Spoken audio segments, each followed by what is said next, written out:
The scent of polished mahogany and expensive cologne hits me as I push open the heavy glass doors of Morgan Industries headquarters 30 minutes early. The quarterly board meeting isn't scheduled until 9, but something in Dad's voice during our brief phone call yesterday left me uneasy. Just a routine discussion about budget allocations, he'd said. The tightness in his tone suggested otherwise. The executive floor stretches before me in hushed elegance, cream-colored carpet so thick it swallows my footsteps, walnut paneling that gleams under recessed lighting. Family portraits line the corridor, generations of Morgans in formal poses, their stern expressions watching me pass. My simple charcoal pantsuit and low heels feel suddenly inadequate, a reminder of the gulf between my research-focused life and the corporate world my family inhabits. I slow my pace when I hear voices from the boardroom. The door stands slightly ajar, a sliver of light spilling into the hallway. Just sign here, William. TechCore is ready to wire the funds as soon as we close.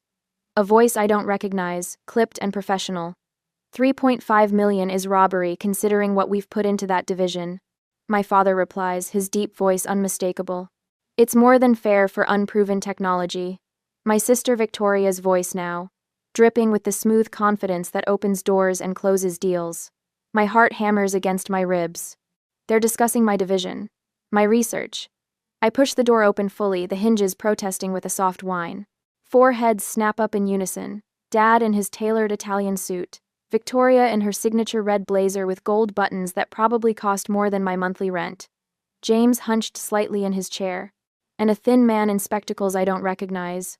Papers scatter across the polished table surface. One slides toward me, and I catch the words Quantum Stability Division Asset Transfer Agreement in bold type before Victoria snatches it away. Elizabeth. Dad recovers first, his silver eyebrows drawing together. The meeting isn't for another half hour. You're selling my life's work without even telling me? The words tear from my throat, raw and disbelieving. Dad sighs, straightening his monogrammed cuffs.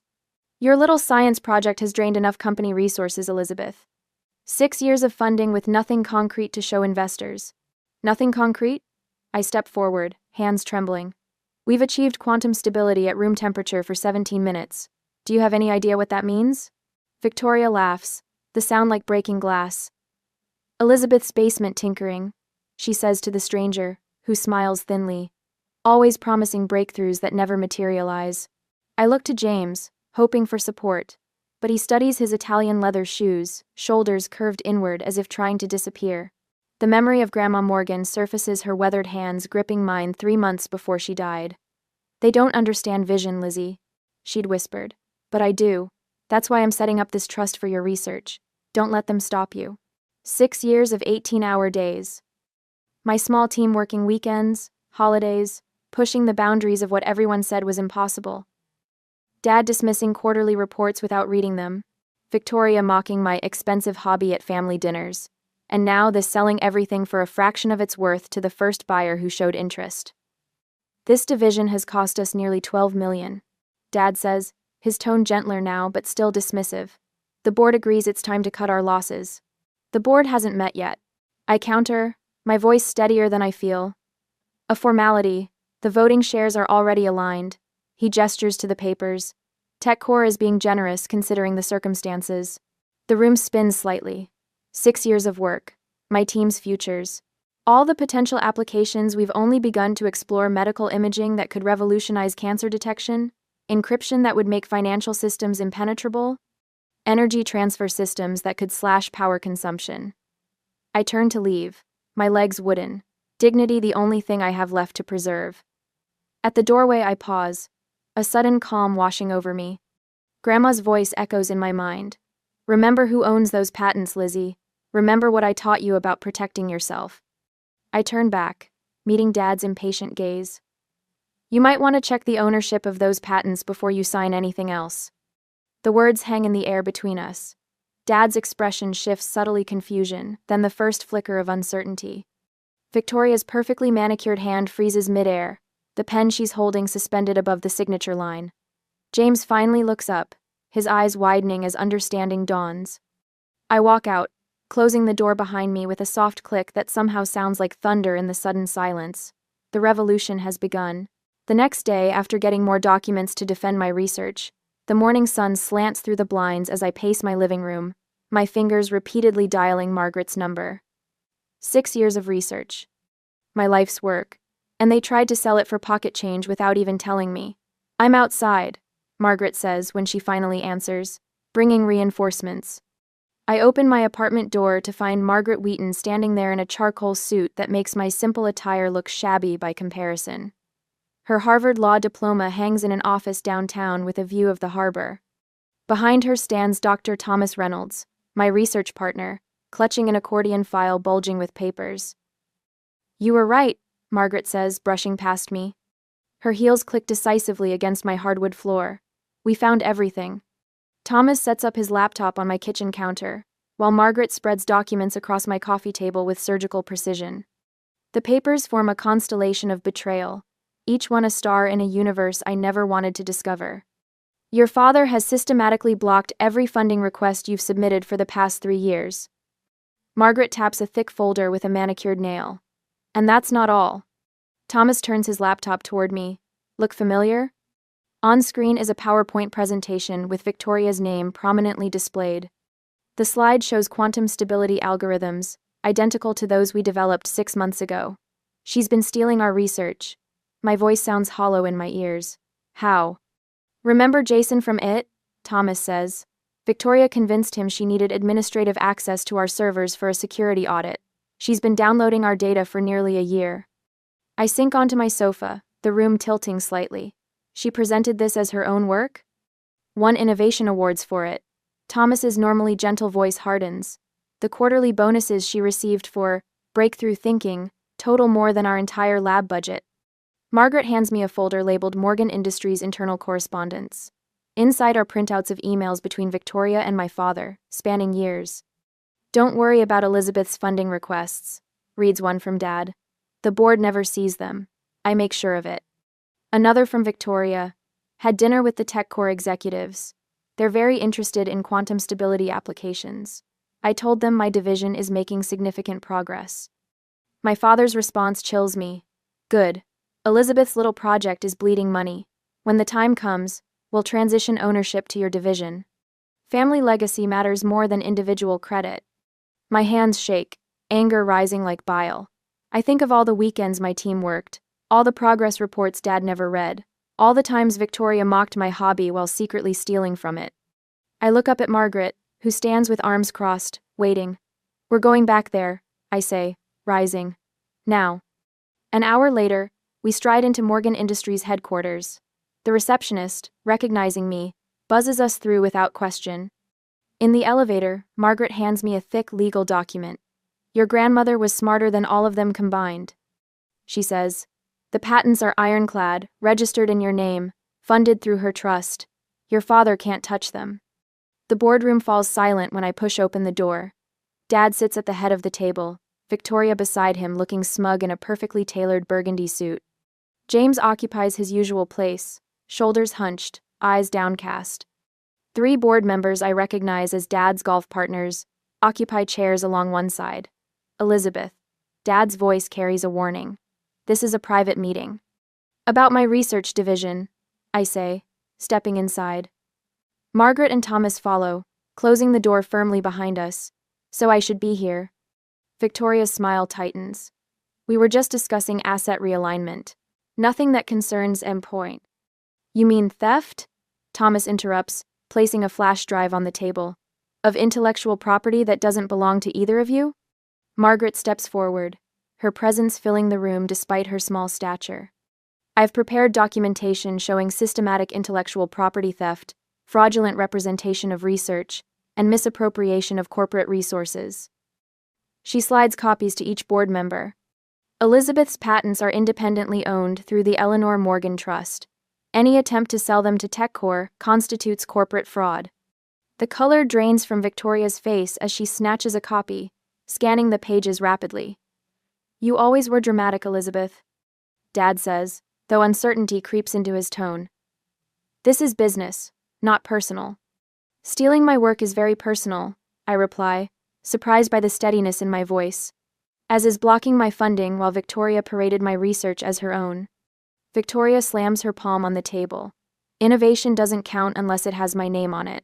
You've always been content hiding in your lab while I built relationships. Made things happen.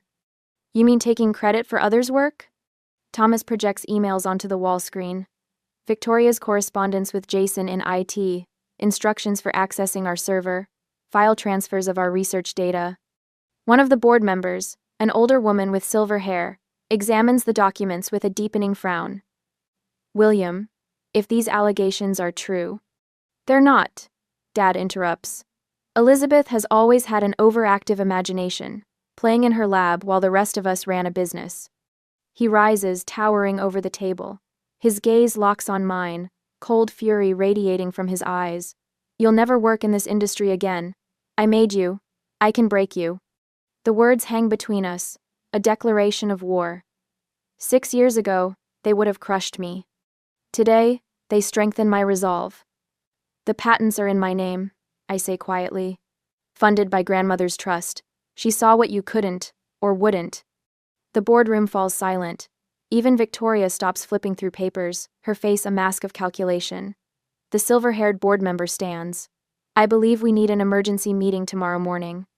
All board members present, full financial disclosure. She looks pointedly at Dad, no exceptions. Dad's face reddens as he realizes the situation isn't fully under his control. This meeting is adjourned until tomorrow. I gather my things, acutely aware of every eye in the room following my movements. As I reach the door, Victoria's voice cuts through the silence. Family loyalty used to mean something to you, Elizabeth. Her words drip with venom. Grandmother would be ashamed. I pause, hand on the doorknob. No, Victoria. Grandmother knew exactly who you were. That's why she left the trust to me. The door closes behind us with a soft click, but I hear it like thunder in my ears. In the hallway, Margaret squeezes my arm. First round to you, she whispers, but tomorrow's the real battle. I nod, the weight of what lies ahead settling on my shoulders. This isn't just about my research anymore. It's about truth, justice, and the revolution has only begun. The email notification from PR Newswire pings as I stare at my apartment ceiling. It's been 6 hours since the boardroom ambush. I force myself to look at my phone screen, already knowing what I'll find. Morgan Industries addresses leadership concerns in quantum division. The press release quotes my father extensively about his deep concern for Elizabeth's well-being and recent erratic behavior. Victoria appears in paragraph 3, expressing heartbreak over family matters becoming business issues. The subtext is clear. I'm unstable, unreliable, dangerous to the company's future. I hurl my phone across the room, where it bounces harmlessly off the worn sofa cushions. The apartment feels suddenly claustrophobic, bookshelves overflowing with quantum theory texts, coffee table buried under journal articles, kitchenette counters supporting graduated cylinders I'd brought home to run calculations after hours. My phone buzzes again. Unknown number. Your keycard access has been terminated, Doctor. Morgan. The security manager's voice is professionally neutral. Your team has been placed on administrative leave pending review. My team? The words come out strangled. 7 brilliant minds, their livelihoods now hanging by threads because of me. I'm sorry. Director's orders. He hangs up before I can respond. I sit motionless as golden afternoon light filters through blinds I haven't adjusted in days. A text from Dr. Reynolds flashes on my screen. Don't panic. Trust me. 3 sharp knocks at my door startle me from spiraling thoughts. Through the peephole, I see 5 people huddled in my narrow hallway, arms laden with cardboard boxes. Elizabeth, open up. Dr. Reynolds' familiar voice, urgent but steady. I unlock the door to find my entire research team, -2 standing there, Reynolds, Aditi, Marcus, Cooper, and Simone. Their faces show determination rather than the defeat I expected. You've got about 20 minutes before security realizes we removed these from the lab, Reynolds says, brushing past me with a heavy box. The others follow, transforming my living room into an impromptu storage facility. What is all this? I ask, stunned by their synchronized efficiency as they unpack equipment, external hard drives, and stacks of notebooks. Aditi, our algorithm specialist, grins. We saw this coming 6 months ago when your sister started asking those oddly specific questions about our encryption protocols. You knew? My voice cracks. We didn't know exactly what they planned. Reynolds explains, connecting a laptop to an external drive. But we've worked with your family long enough to recognize when the vultures start circling. Marcus, our quietest team member, speaks up. We've been backing up everything. Off-site. Triple redundancy. And working weekends at my place, adds Cooper, pushing his glasses up his nose, which, no offense, has better coffee than the lab. Simone pulls a flash drive from her pocket and holds it up like a trophy. But this is the real prize. Breakthrough progress on the quantum stability algorithm. 3 weeks of work they don't know about. Simone pulls a flash drive from her pocket. A knock at the door silences the room. Reynolds motions everyone to freeze as I approach the peephole. James stands alone in the hallway, shoulders hunched, looking both ways like a character in a spy film. I open the door just enough to block his view of my living room. What do you want? 5 minutes. His voice lacks its usual corporate polish. Please. I step into the hallway, pulling the door closed behind me. Make it fast. James runs a hand through his thinning hair. I knew.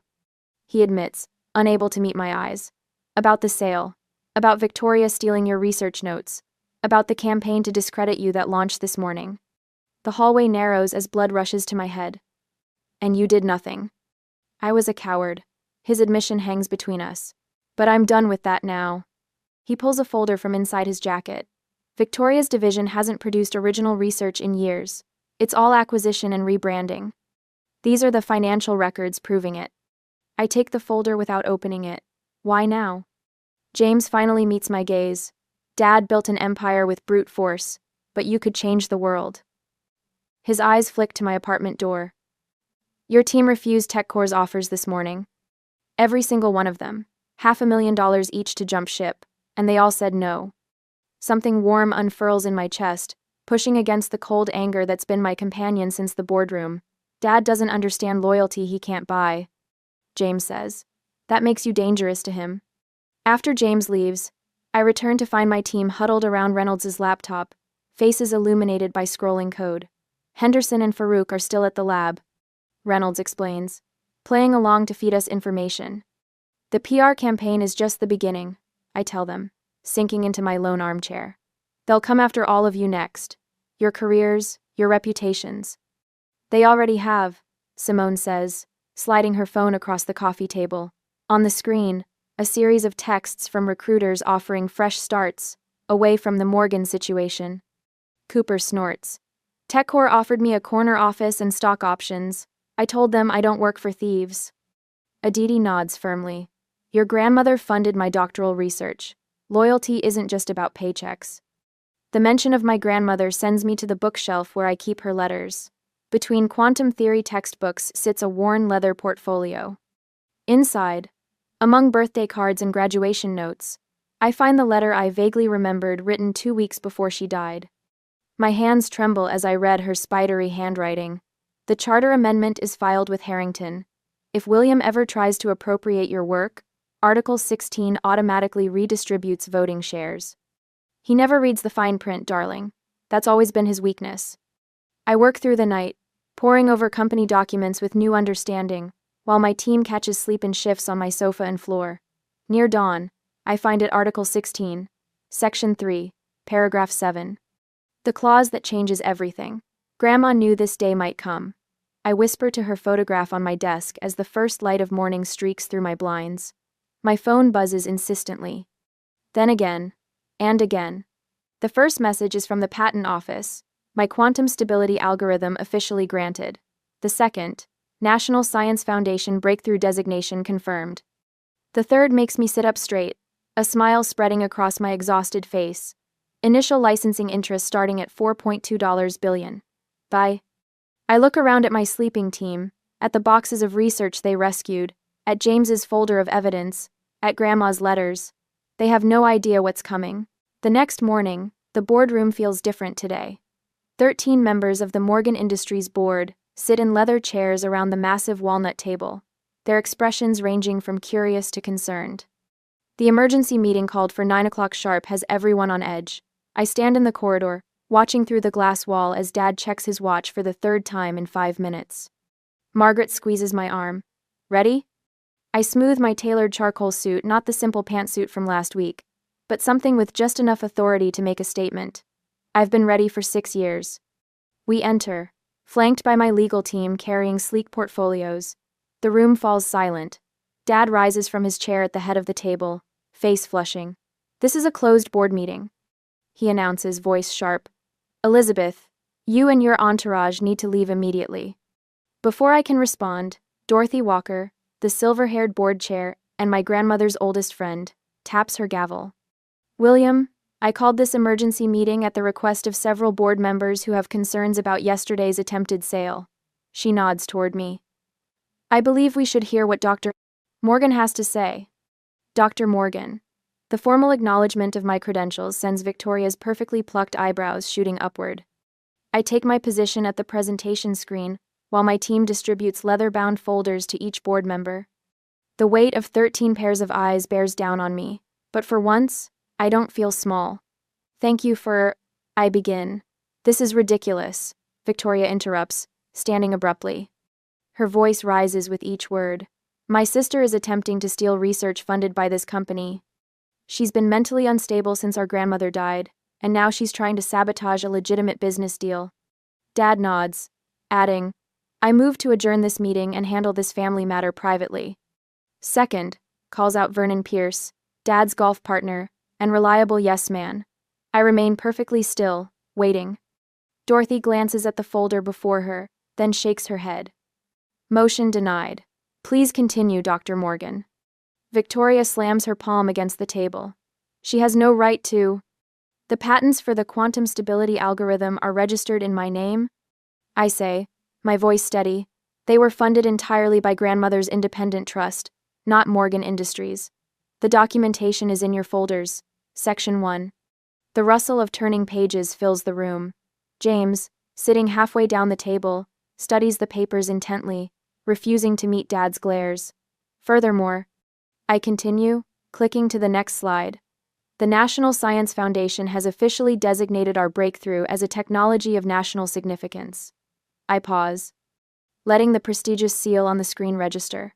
Initial bidding for licensing starts at $4.2 billion, not the $3.5 million in the TechCore contract you attempted to execute yesterday.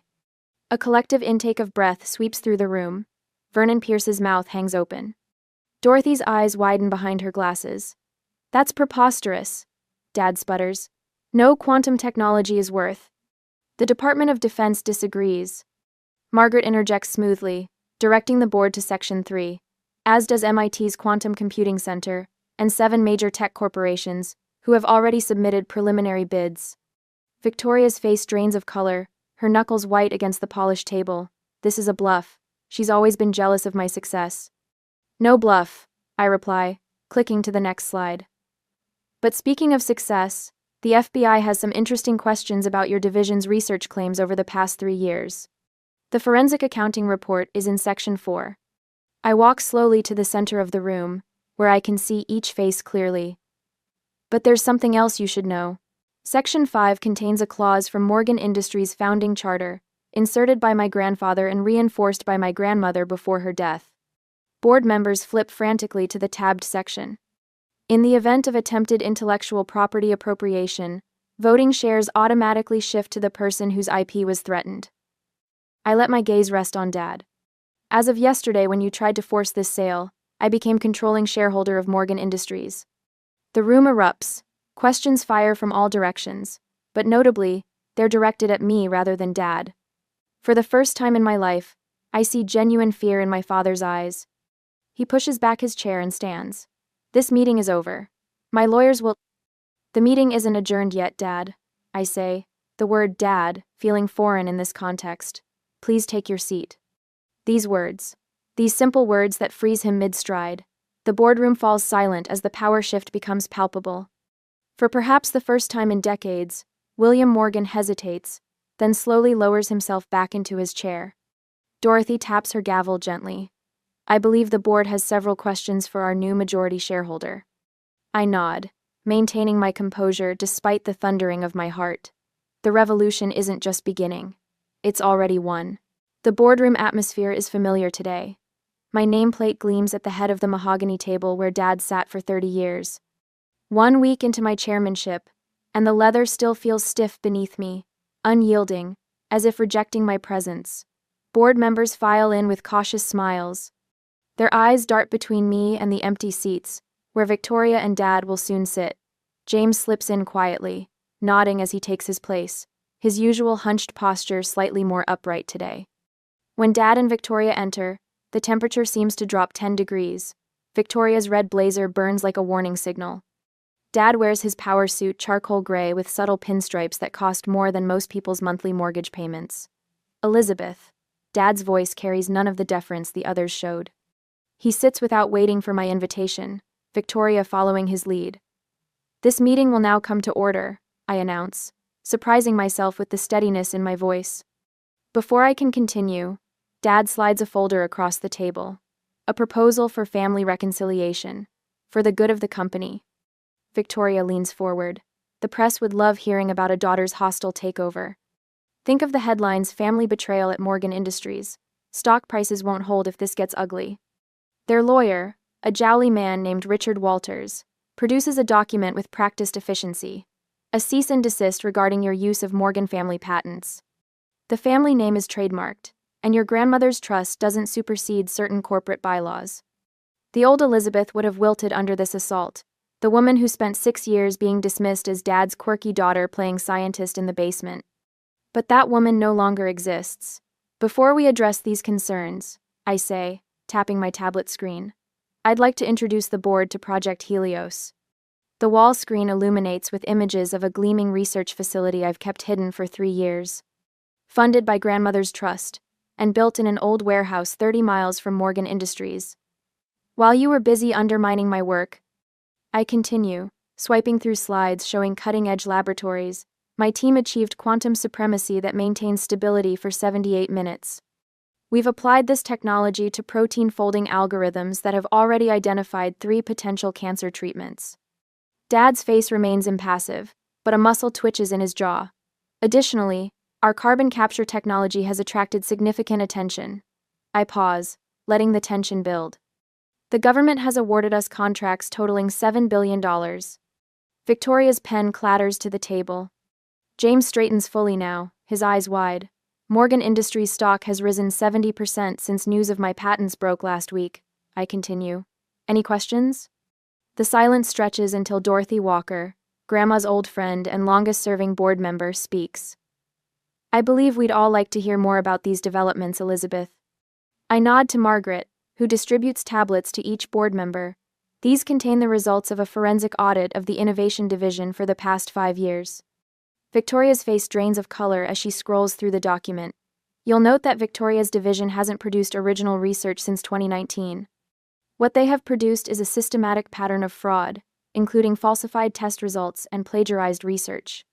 This is ridiculous, Victoria splutters, but her protest lacks conviction. Page 12 details Dad's negotiations with Meridian Global to sell controlling interest in Morgan Industries to foreign investors without board approval. Dad slams his hand on the table. You've overstepped, Elizabeth. The final page, I continue as if he hadn't spoken, shows comparative financial growth across divisions. My research area is the only consistently profitable sector, despite having the smallest budget allocation. The silence that follows feels like the eye of a hurricane. What happens now?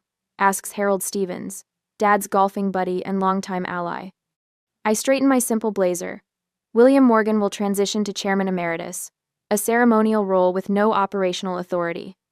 Dad stands, his face flushed. You can't do this. You taught me business isn't personal, Dad. Consider this a lesson in your own philosophy. I nod to security waiting by the door. Victoria's employment is terminated, effective immediately. Criminal charges regarding the fraudulent research are pending. Victoria jumps to her feet, knocking her chair backward. You think you can destroy me? I'll burn this company to the ground before I let you win. As security escorts her out, her threats echo down the hallway. You're destroying the Morgan legacy. You'll regret this. I turn to James. The CFO position remains yours, with a 6-month probationary period under oversight from an independent committee. Relief washes over his face. Thank you, Elizabeth. I won't let you down. Dorothy Walker will serve as interim COO during our transition period. I continue. All in favor of approving this restructuring plan? One by one, hands rise. Even Harold Stevens, after a moment's hesitation, raises his. Dad remains standing, his hand firmly at his side, but it doesn't matter. The vote is unanimous without him. As the meeting adjourns, Margaret touches my arm. A reporter from the Financial Times is waiting for a statement. In the atrium, camera lights flash as I approach the podium. The journalist from the Times steps forward. Dr. Morgan, what happens to Morgan Industries now? The question hangs in the air as I consider the weight of legacy, the responsibility of power, and the future stretching before me. The company that bears my name but never valued my vision. The family that shares my blood but rarely my values. Dad watches from the boardroom doorway, his expression unreadable. For the first time in my life, I don't search his face for approval. The scent of fresh paint and lemon polish greets me as I guide a cluster of eager young scientists through the glass-walled corridors of what was once Morgan Industries' fortress-like headquarters. 6 months have transformed the space completely. Gone are the heavy mahogany doors and closed offices, replaced by transparent walls and collaborative spaces where researchers freely exchange ideas. Our quantum stability lab is through here, I explain, smoothing the simple but elegant navy blazer I've paired with tailored black pants. No designer labels, just quiet confidence. Every workstation has direct access to our central computing hub. A young woman with bright eyes raises her hand. Dr. Morgan, is it true your team achieved stability for over 80 minutes now? I smile. 87 minutes and counting.